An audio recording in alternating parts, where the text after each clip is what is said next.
Assalamualaikum dan salam sejahtera.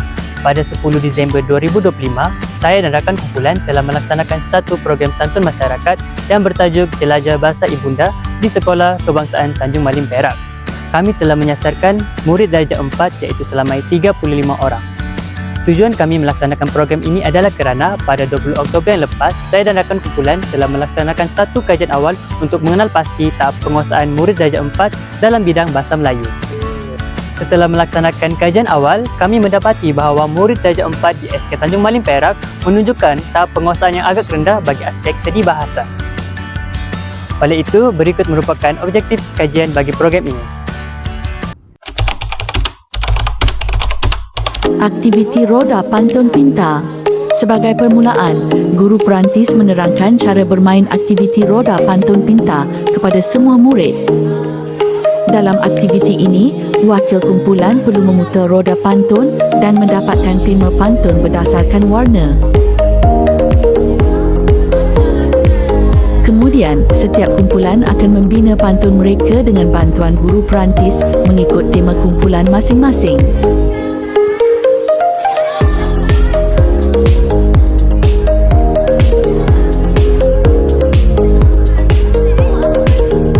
Setelah selesai membina pantun, setiap kumpulan akan membaca pantun mereka di hadapan kumpulan yang lain.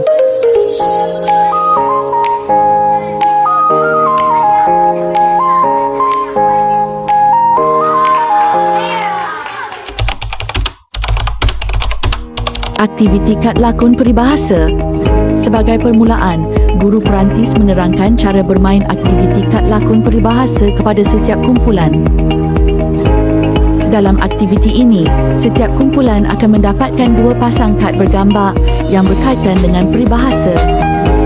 Setiap kumpulan akan berbincang sesama sendiri dengan bantuan guru perantis tentang cara melakonkan kad peribahasa masing-masing.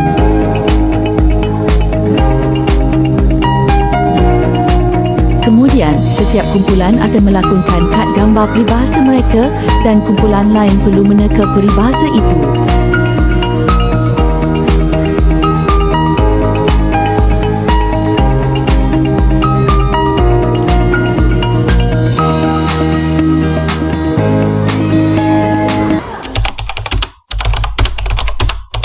Aktiviti kad cantum sajak.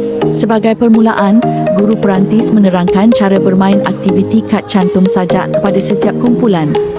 Dalam aktiviti ini, setiap kumpulan akan mendapat satu papan sajak dengan tema yang berbeza. Setiap kumpulan perlu mencantumkan sajak yang terdapat pada papan masing-masing dengan maksud yang tepat. Setelah itu, setiap kumpulan akan mendeklamasikan sajak mereka dengan sebutan dan intonasi yang betul di hadapan kelas.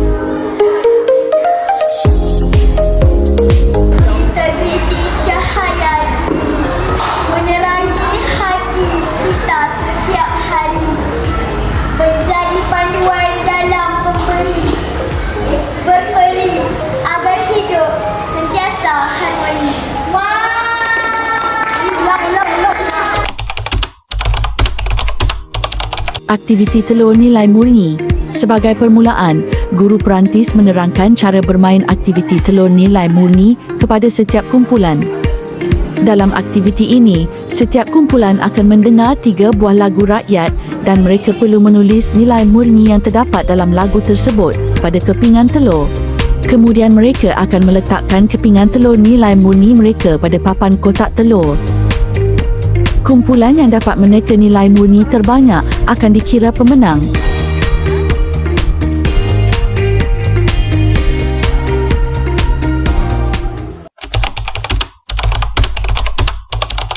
Aktiviti ampaian refleksi.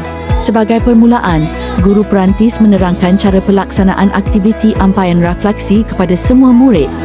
Setiap murid akan mendapat helaian kad baju refleksi dan mereka perlu mengisi ruangan refleksi pada kad tersebut. Setelah selesai, setiap murid akan menggantungkan kad baju refleksi mereka pada papan ampaian refleksi. Kemudian, guru perantis akan memilih beberapa orang murid untuk membacakan kad refleksi mereka. Hari ni saya faham pasal pantun, sajak, peribahasa. Benda yang saya tak faham tu saya jadi faham. Cikgu-cikgu kat sini pun baik, Fesi pun dia pandai dan dia baik, jadi saya nak belajar dengan dia. Okey. Secara keseluruhan, setelah menjalankan program Jelajah Bahasa Ibunda ini, saya dan rakan kumpulan mendapati bahawa pendekatan pengajaran secara kreatif dan interaktif dapat memupuk minat murid dan penglibatan mereka secara lebih aktif lagi.